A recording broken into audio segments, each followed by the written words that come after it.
यदि हम अपने मन को स्थिर कर लें, मन के विभिन्न आयामों को हम भली भांति समझ लें और अपने मन को एकाग्र पूर्ण शक्ति से, पूर्ण क्षमता से एकाग्र करके एक लक्ष्य को साधें, तो फिर हमसे हमारी सफलता दूर नहीं रह जाती, हमसे हमारी जो मंजिल है वह दूर नहीं रह जाती, वह पास आ जाती है और आपको देखते ही देखते प्राप्त हो जाती है।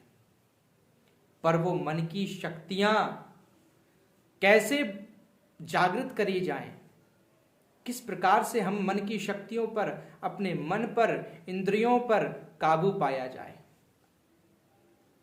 जितने भी धर्मशास्त्र हैं, पुराण हैं, वो 8 नियम देते हैं। यम नियम, आसन, प्रत्याहार, धारणा, ध्यान, समाधि।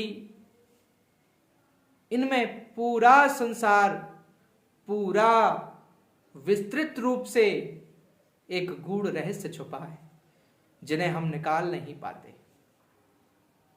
किसी सिद्ध के पास, किसी श्रेष्ठ गुरु के पास यदि जाए और जाकर के इन गूढ़ रहस्यों को हम यदि छेड़ दें, तो फिर वो गुरु हमको यहां तक पहुंचने का मार्ग दिखाते हैं। इन मार्ग तक पहुंचा कैसे जाए? हम भूले हुए हैं, हम व्यस्त हैं।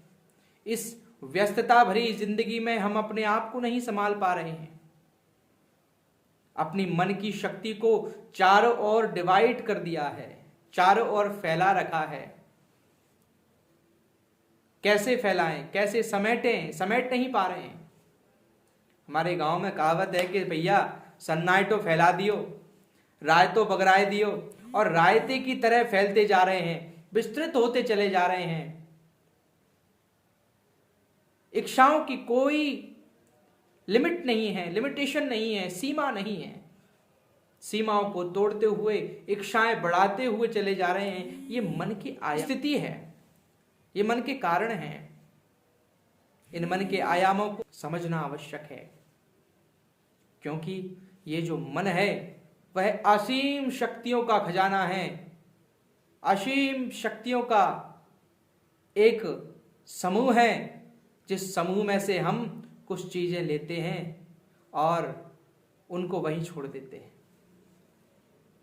विचार, हमारे मन में विचार चलते हैं, और जब विचारों की अवस्था शून्य होती है तब क्या होता है?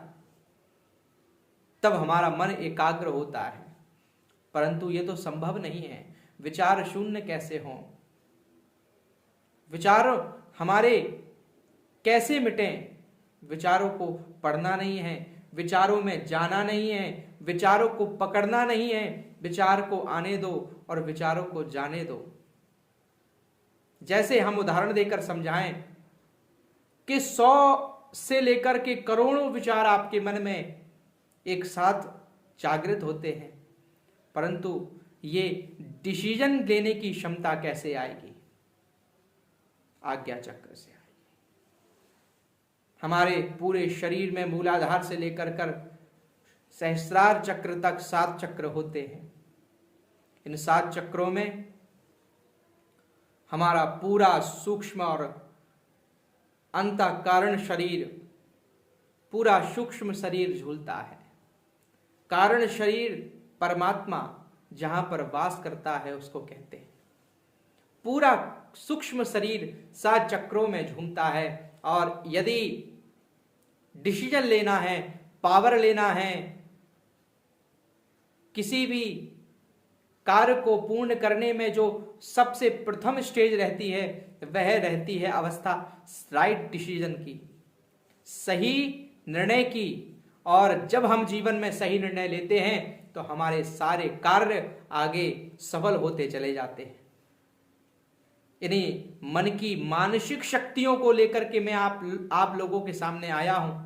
एक हमारे प्रिय शिष्य हैं जिन्होंने ये सवाल किया था कि गुरुजी मुझे बताइए कि मन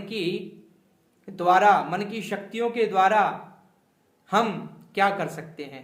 तो ये बताया जाए कि मन की शक्तियों के द्वारा हम क्या नहीं कर सकते हैं।